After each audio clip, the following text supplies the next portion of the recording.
परमात्मा श्री राधा कृष्ण के चरणारविंदों में शतकोटि नमन वंदन। मित्रों को, जिज्ञासुओं को, धर्म प्रेमियों को, ज्योतिष विज्ञान प्रेमियों को हर हर महादेव, बम बम भोले, नमः शिवाय।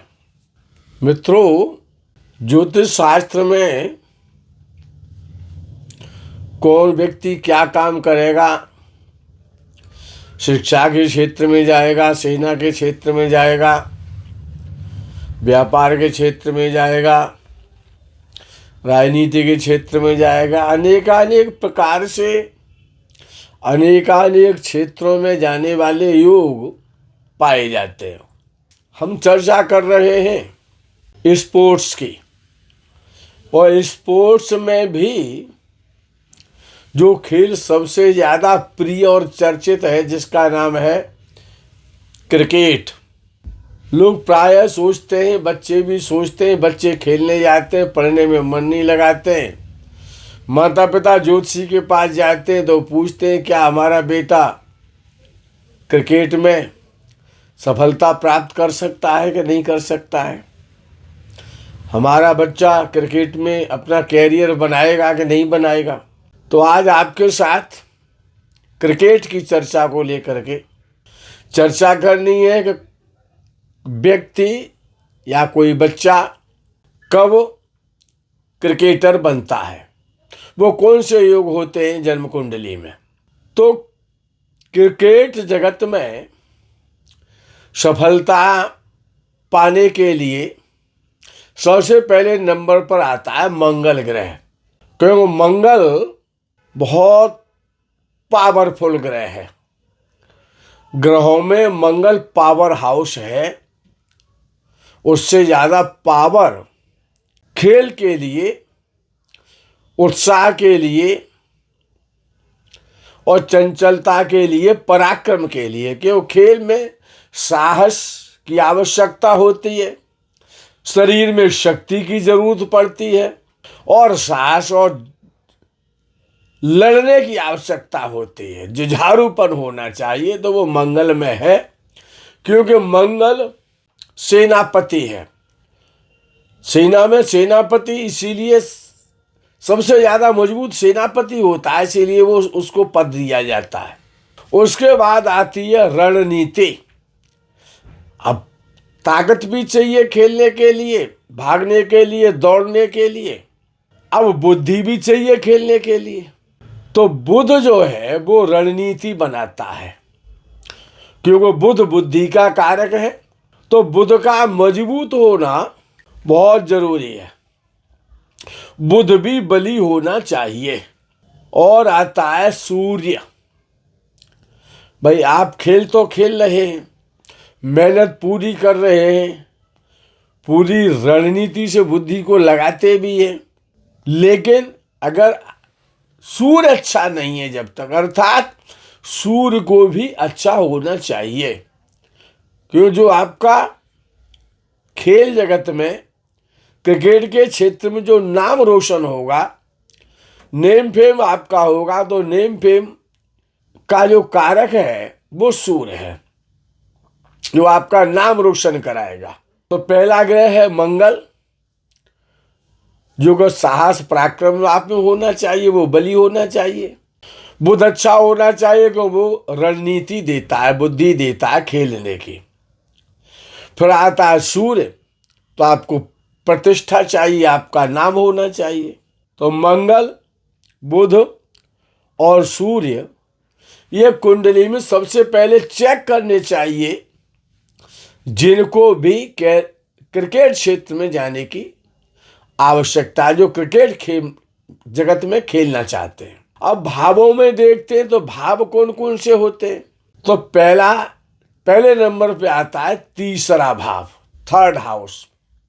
फिर दूसरे नंबर पे आता है षष्ठ हाउस, छठवां घर। फिर आता है दसवां घर। दसवां घर का मतलब कैरियर, आपका नेम फेम, आपकी ऊंचाइयां, आपकी बुलंदियां। क्योंकि तीसरा घर पराक्रम का है, साहस का है, भागदौड़ का है और प्रयासों का है, बाजुओं का है, क्योंकि क्रिकेट का जो क्षेत्र है, बल्ला घुमाया जाता है या बॉल फेंकी जाती है, तो उसमें बाजू ही काम करते हैं। तो तीसरा भाव पराक्रम का है, तो इसीलिए तीसरा भाव बली होना चाहिए। तीसरे भाव का स्वामी बली होना चाहिए। छठवां भाव बली होना चाहिए, छठवें भाव से की स्थिति अच्छी होनी चाहिए। फिर आता है दसम भाव, जो कर्म का भाव है, कैरियर का भाव है, तो भी बली होना चाहिए। यानी तीसरे भाव, छठवें भाव और 10वें भाव में आपस में संबंध होना चाहिए।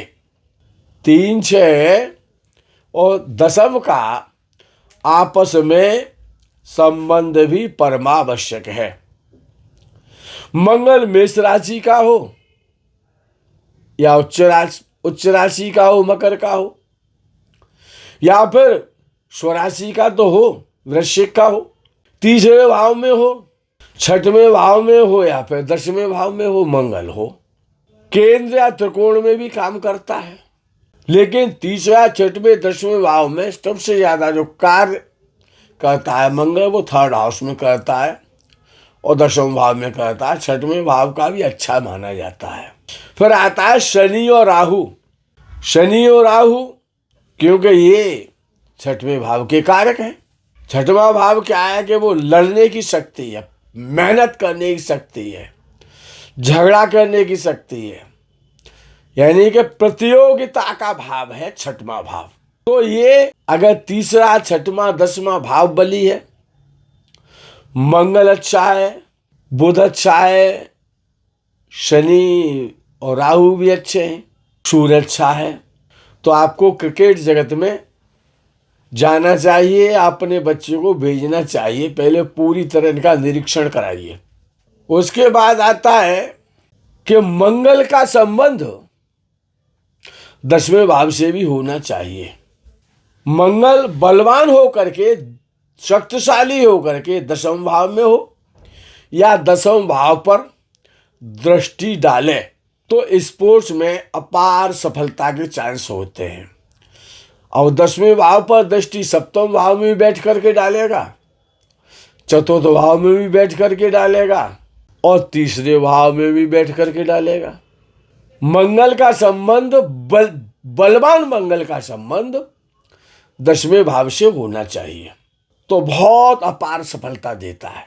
मंगल केंद्र में होगा, अपनी राशि में होगा या उच्च राशि में होगा, तो रोचक योग बना देगा, जो पंच महापुरुष योग में उसे होता है, तब भी अच्छा फल करेगा। तीसरे भाव का स्वामी क्यों तीसरा भाव पराक्रम का भाव है, परिश्रम का भाव है, जूझने का भाव है, शक्ति दिखाने का भाव है।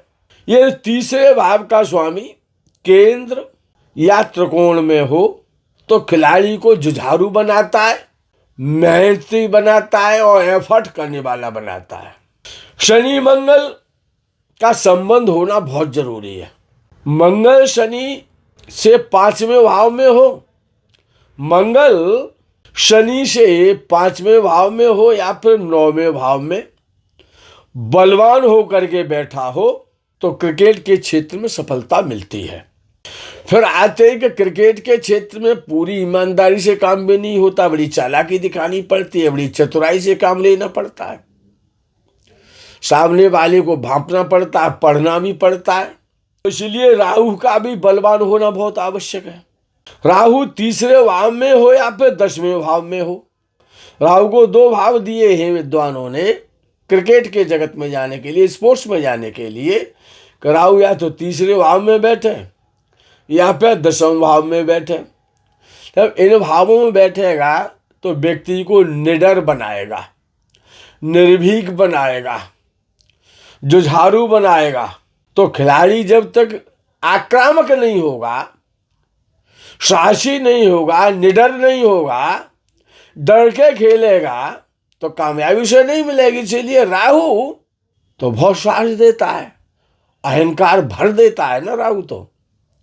तो तीसरे भाव में राहु का होना या 10वें भाव में राहु का होना बहुत आवश्यक है। तब खिलाड़ी में आक्रामकता आती है, वो गाली का जवाब बैट से देता है, या बैट का जवाब बॉल से देता है। फिर वो छठवां भाव इंटरव्यू का भाव है, प्रतियोगिता का भाव है, कंपटीशन का भाव है।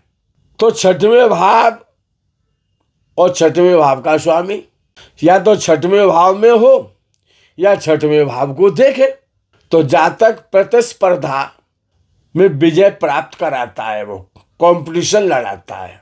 तो मंगल, सूर्य, बुध, तो मंगल ऊर्जा है, सहन शक्ति है और तेज है, हमारी पावर है।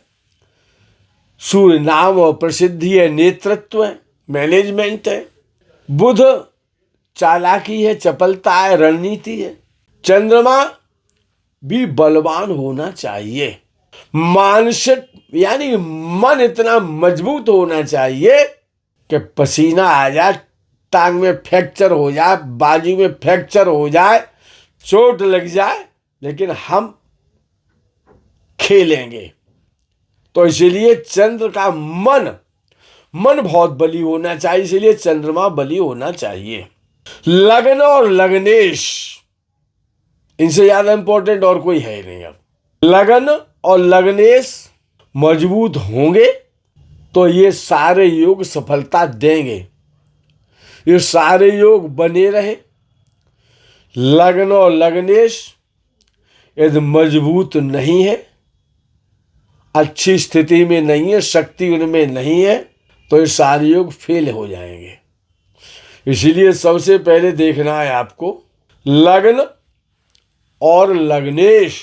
इसके अलावा जो भी क्रिकेट क्षेत्र में सफलता प्राप्त करना चाहते हैं, खेल जगत में जो सफलता प्राप्त करना चाहते हैं, उनको हनुमान जी की साधना करनी चाहिए। तो हनुमान जी से बड़ा कोई पराक्रमी नहीं है। आज तक बड़े से बड़े जो पराक्रम दिखाए हैं